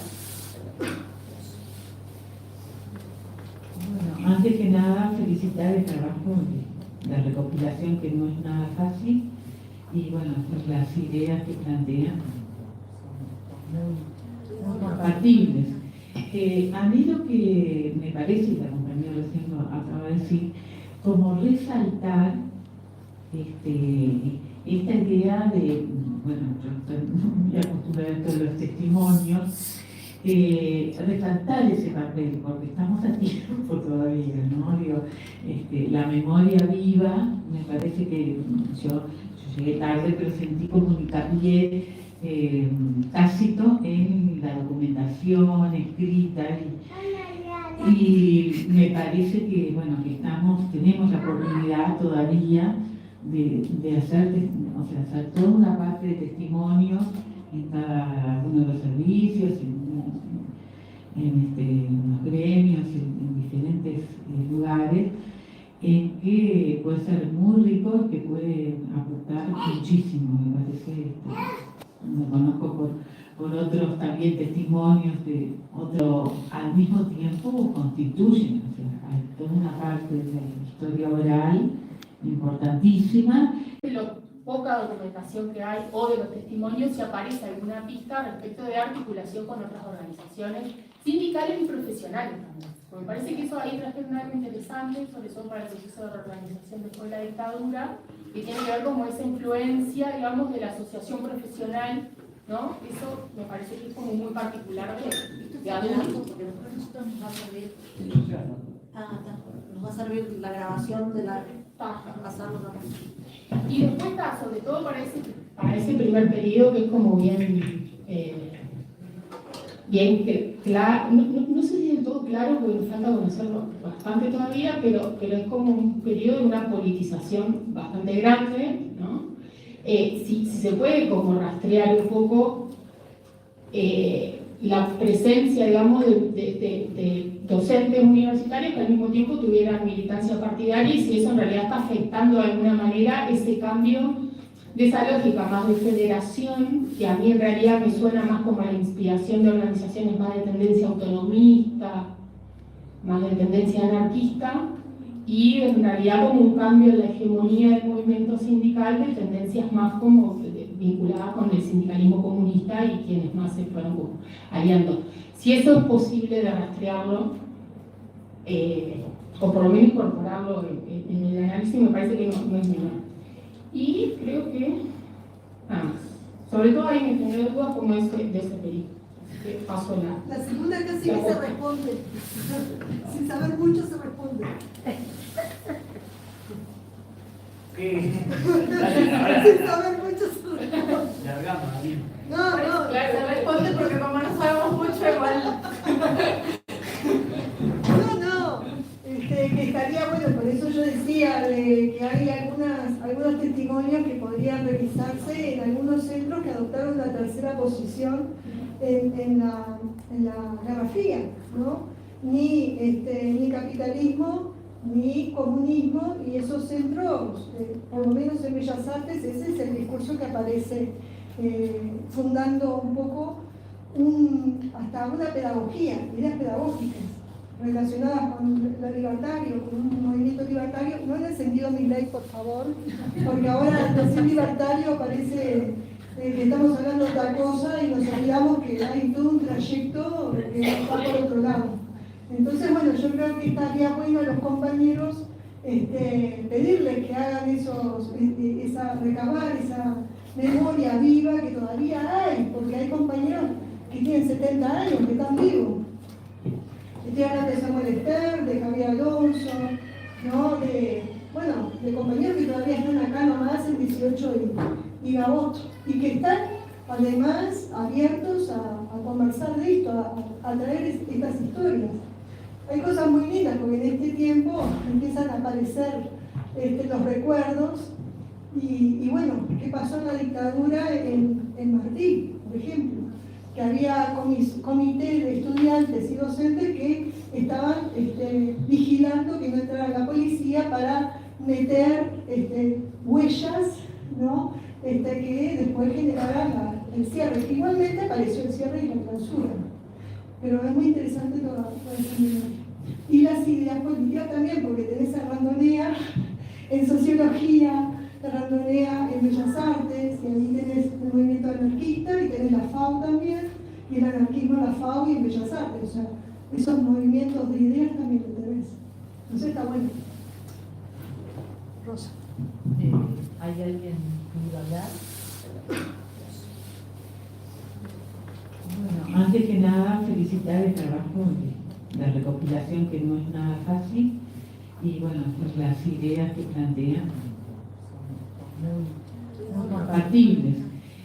A mí lo que me parece, y la compañera recién lo acaba de decir, como resaltar esta idea de, bueno, yo estoy muy acostumbrada a todos los testimonios, resaltar ese papel, porque estamos a tiempo todavía, ¿no? Digo, la memoria viva, me parece que yo llegué tarde, pero sentí como un hincapié tácito en la documentación escrita y me parece que, bueno, que tenemos la oportunidad todavía de hacer toda una parte de testimonios en cada uno de los servicios, en los gremios, en diferentes